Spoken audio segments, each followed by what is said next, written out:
Hi, everybody, and welcome to this month's episode of Barefoot TV. This is the monthly show that provides you with wisdom for the journey, clarity on your path, and support to help you manifest your dreams. I'm your host, Leanne, the Barefoot Medium. I'm an international medium, twin flame, transformational coach, and author. I am absolutely blessed to be able to act as the bridge between you and your loved ones in spirit.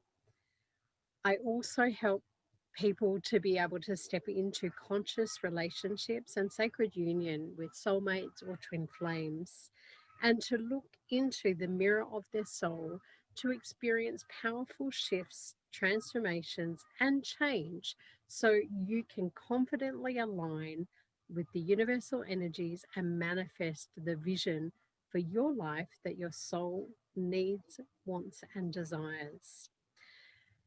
So, in today's episode, I have been guided to share with you a little bit of information around communication and relationships in particular. Now, the reason I've been guided to share this is because we're in the middle of Mercury Retrograde, which for many people can create some challenges around communication in particular. And some of you may have been experiencing over the last week or so misunderstandings, confusion in your communications, having other people overstep your boundaries or you overstepping theirs. Or you may have had the opportunity to really sit back and reflect on your own communication style. Where are you being clear? Where are you being unclear? Or where are you not focusing your energy and attention? As well as reviewing who you're connecting and communicating with in your everyday life. Now, the first thing I want to do is ask you to think about communication having some really similar parallels to dancing. Now, dancing and communication, we dance, we communicate with our body, right? So, to be effective, both communication and dancing involve an exchange of energy between two individuals. Having spent time in South America, I want you to really think about, or if you've ever seen or heard or learnt salsa dancing. Now, in many Latin countries, this type of dancing is a mixture of different characteristics, and there can be many different styles depending on which area in South America or even in Spain you're from.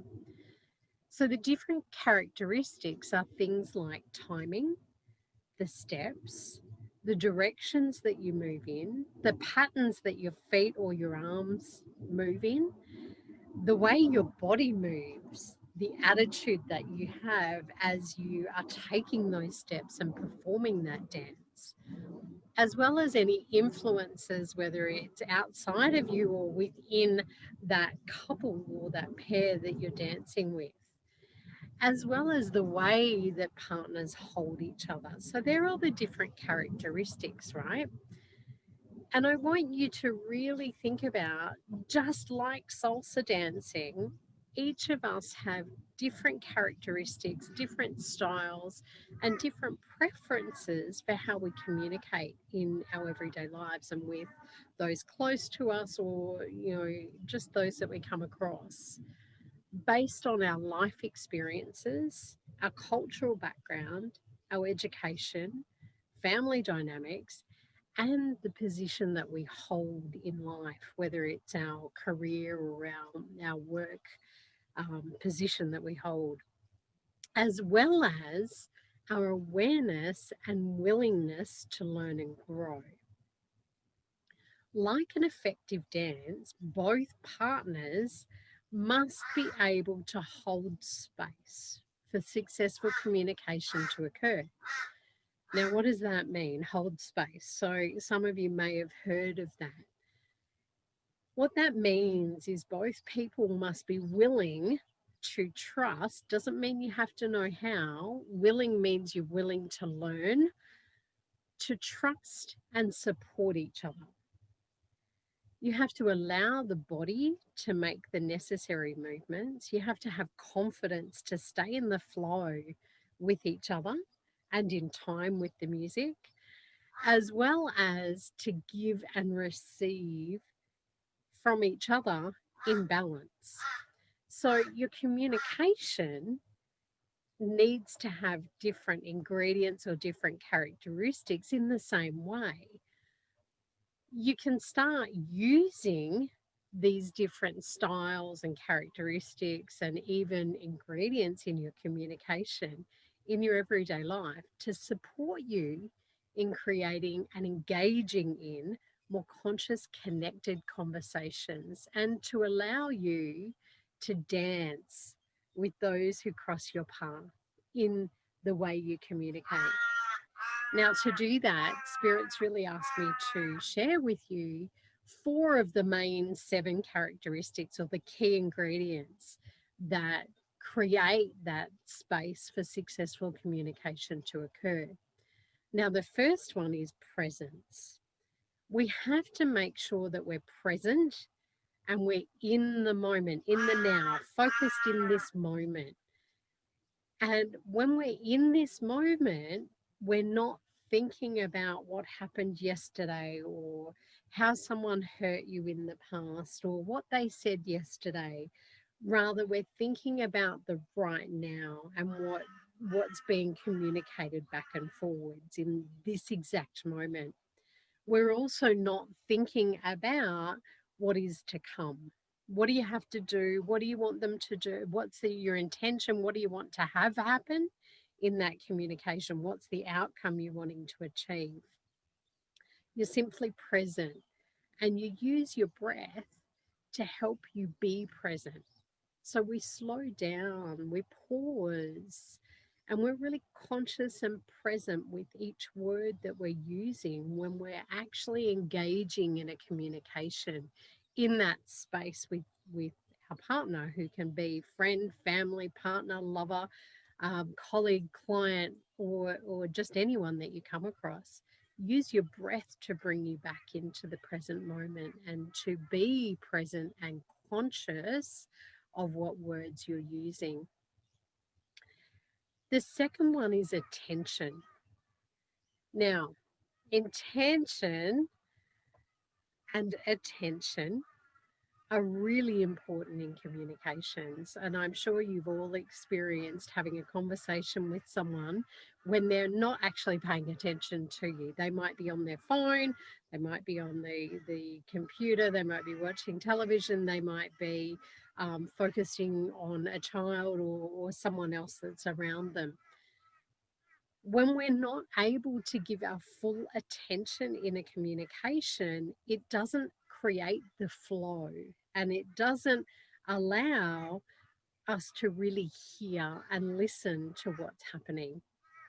So when we have our intention on paying attention, we're able to really listen to what the other person is communicating to us and to hear it and understand it from that perspective. And then we can connect with what they're saying, how they're saying it, and then understand what they're saying, right? So it's so important to pay attention in communication. Otherwise, the other person that you're communicating with just feels like they're not important, they're not being listened to, they're not being heard. So really important is to be present and pay attention. The third one is awareness, similar to the others, but a little bit different. When we have awareness in our communication, we're able to observe and be aware of what is taking place, how you're feeling within. So if you're already irritated, or if you're impatient, or if you're thinking about what you want to get out of the conversation or what you want to achieve, you're not really present. You're not really paying attention and you're not aware. When you have awareness, you're also able to observe and be present to how you're listening. Are you listening for understanding, or are you listening just to get to the next point, right? How many times in a conversation have you felt yourself going, yeah, hurry up, get on with it, move it along, right?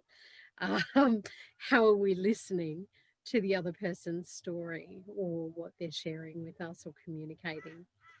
We're also able to be present and observe how we're speaking. Am I speaking too quickly? Am I speaking too slowly? Am I repeating information? Am I a little bit confused and not really sharing enough information? Am I disconnected and jumping around different stories? If you're aware of that, then you're able to make some different choices in that present moment, and shift and change how you're connecting and communicating with people. You're also aware of your facial expressions. Now, our body movements and our facial expressions and our gestures, and I talk with my hands a lot, and our tone of voice, as well as our level of eye contact, are really important in being aware of how we connect and how we build that space for communication and healthy communication to occur. If your facial expressions are really saying to the other person that you're bored, that you're not present, that you don't want to be there, you're not interested, then that's really not going to create a great flow of communication if you're not present with them. What you would be better off doing is letting them know that you're not able to be present and you're aware of that, and are you able to create a different time and space to have that communication. um, Body movements, if you're sitting with your arms crossed, the usual gestures and tone of voice. Are you being sarcastic? Are you being condescending? Are you you're lecturing at people? Are you not being very kind or respectful in amongst the communication that's taking place? And the thing that pops to mind is that, is what I'm saying kind? Is it true? Is it respectful? And is it necessary? If you're aware of how you're communicating in a connection with your partner, whoever that might be, like we're dancing, then we're able to make that shift and change if we become present to something else that's going on that really creates a difficult space for successful communication to occur. And if you're not having good eye contact with the person, you're really not saying to them that you're interested in being there. And the final characteristic that I really wanted to share with you today is responsibility.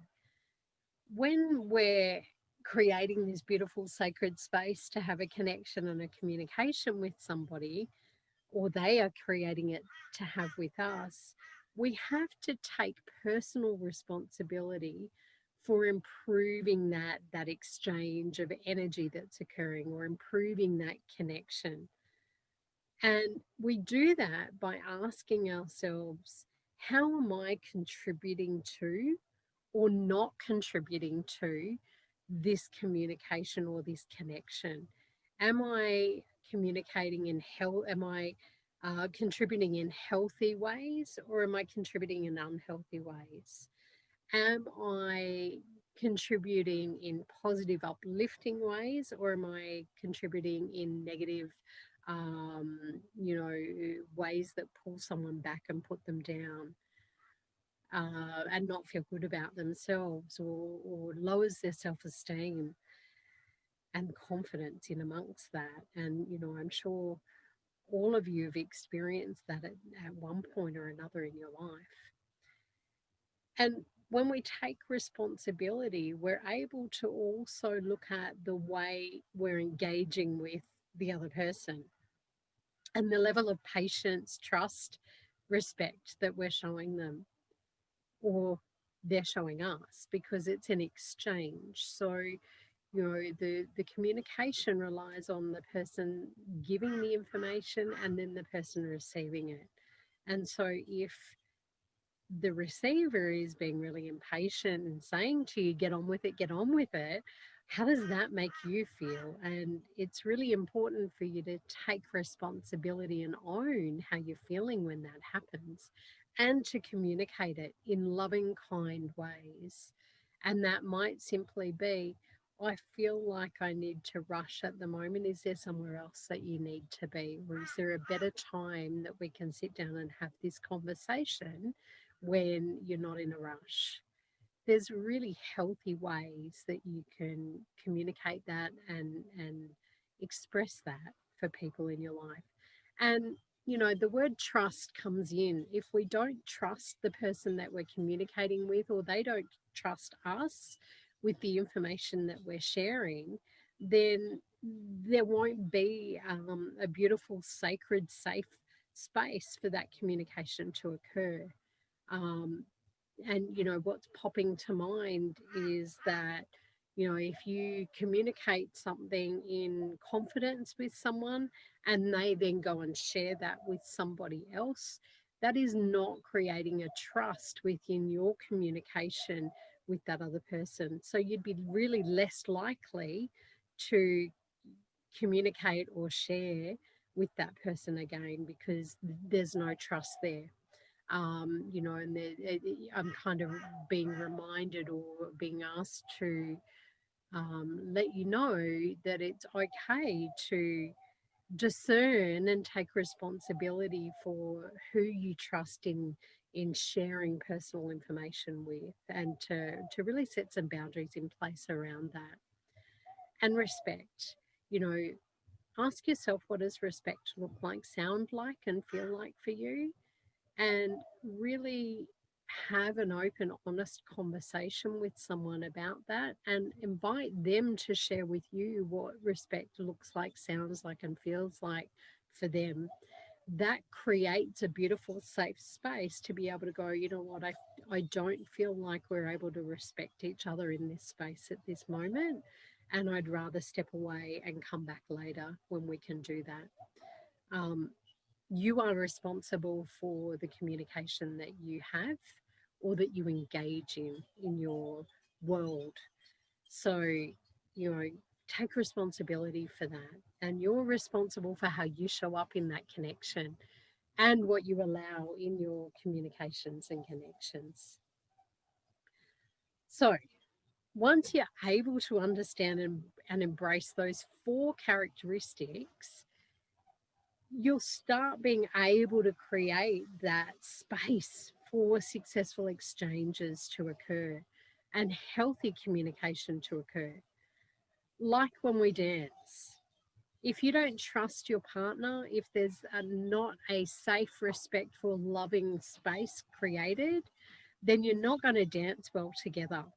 And it looked like a red hot mess or a toxic communication or a toxic dance style, right? Where you're all stepping on each other's toes. You're creating the space for the steps and the movements when you embrace those four characteristics, so that you can then allow yourself to grab your partner and start adding some of your own spicy, saucy, passionate, loving gestures and ingredients into the mix. And you can get creative with it. So, I hope that you have enjoyed this episode and this information or insights around communication. I would absolutely love to hear from you all about whether you are present, aware, conscious, and present, and taking responsibility in your communications. um, Hit the thumbs up, subscribe to either SoundCloud or the YouTube channel for me, and leave a comment to let me know how you're dancing in your communication and how that's flowing and connected in your everyday life. Please also feel free to share this episode with your friends, family members, and networks, and to join me next time for Barefoot TV.